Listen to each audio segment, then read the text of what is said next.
Oke, balik lagi di PSR. Kali ini kita akan review Seperti Dendam Rindu Harus Dibalas Tuntas.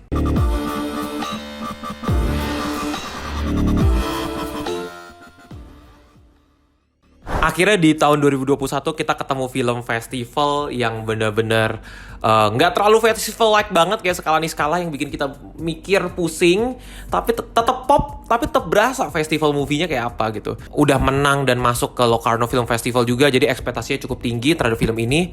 Sebenarnya film ini diambil dari novelnya Eka Kurniawan.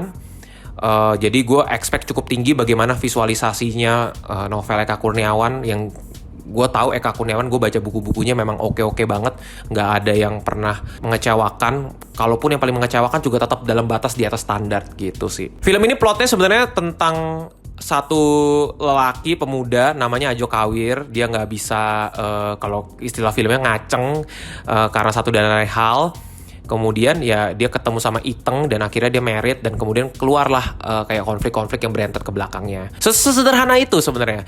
Film ini secara implisit mau ngomongin soal toxic masculinity, feminism, ngomongin soal kekerasan seksual, sexual abuse, traumatic experience, cuma dikemas dengan story yang bener-bener subtle gitu, nggak blak-blakan kayak ngasih tahu kayak men lu kalau toxic masculinity kayak gini, enggak gitu.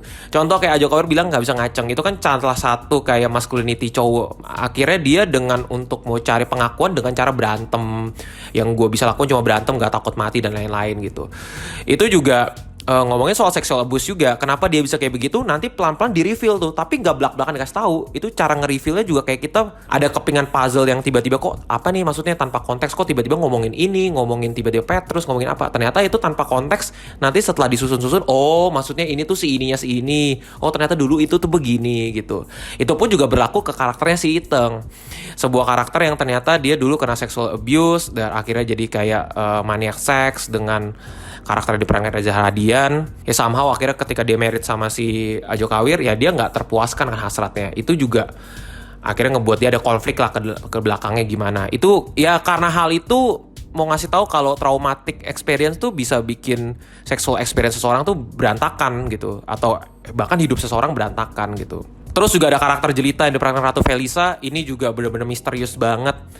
Semua orang wondering, gue yakin kalau mau ngebahas film ini pasti ngomongin si jelita tuh siapa sih? Apakah dia sesosok simbol dendam? Apakah dia setan tapi juga bukan setan? Apakah dia sesosok apa? Everyone is wondering about that gitu. Siapa dia gitu. Dan itu yang membuat seru sih. Jadi open interpretation sih, kita jadi bisa ada bahan obrolan. Dia siapa ya gitu. Dan di sebuah interview juga Ratu Felisa juga katanya pas lagi mau acting, mau syuting, pas lagi nanya-nanya sama Edwin sang sutradaranya, itu juga Edwin malah nanya balik, menurut kamu Jelita tuh siapa? Jadi nggak pernah ngasih jawaban pasti gitu, sehingga Ratu Felisa pun memerankan Jelita bener-bener ya sesuai dengan interpretasinya dia gitu. Itu yang seru banget sih, karena ngebuat penonton pun jadi wondering siapa dia.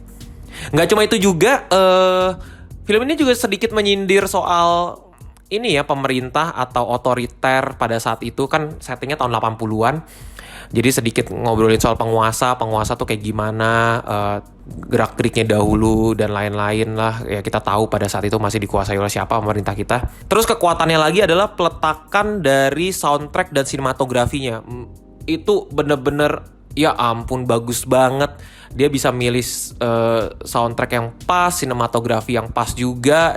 Pada settingnya 80-an, jadi kita dapat benar-benar berasa nih, oh ini benar-benar 80-an, setting 80-an gitu. Dan dibawa dengan sinematografi oke banget. Salah satu contoh yang bisa gue jadiin case tadi adalah ketika Ajo Kawir ngegorok supir truk itu kita ngelihatnya dari sisi kaca spion, padahal angle-nya sama, satu begini, tapi ngeliatnya kita taunya tuh dari spion. Padahal kan kalau dari angle Ajo Kawirnya kan ketutup tuh kan, dia kan ngadep ke sini. Cuma kita bisa ngeliat itu dari kaca spion, itu sinematografinya oke banget. Terakhir dari sisi dialog dan scripting, ini yang menurut gue juga perfect banget. Sopan, formal, tapi nggak kayak pretensius. Kayaknya kita believe kalau orang tahun 80-an kalau ngomong tuh benar-benar seformal ini gitu. Penggunaan kata-kata kasarnya juga sangat-sangat tepat, nggak benar-benar dikit-dikit anjing, dikit-dikit apalah gitu.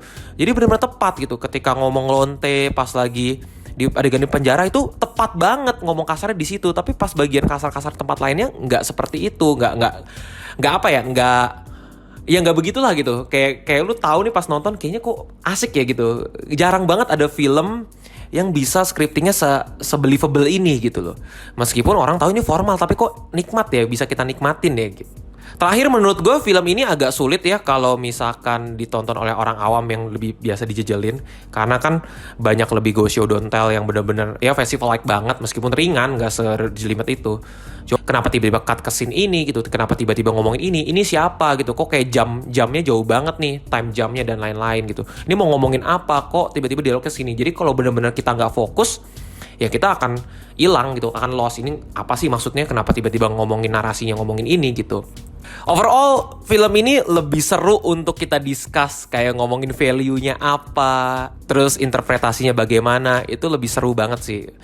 Kalau soal acting dan cast, gue udah no comment. Lu akan bisa ngeliat seorang aktor-aktor veteran, bahkan selevel Christine Hakim ngelakuin adegan blowjob. It's hilarious dan bener-bener absurd banget buat gue. Di opening scene langsung kayak begitu.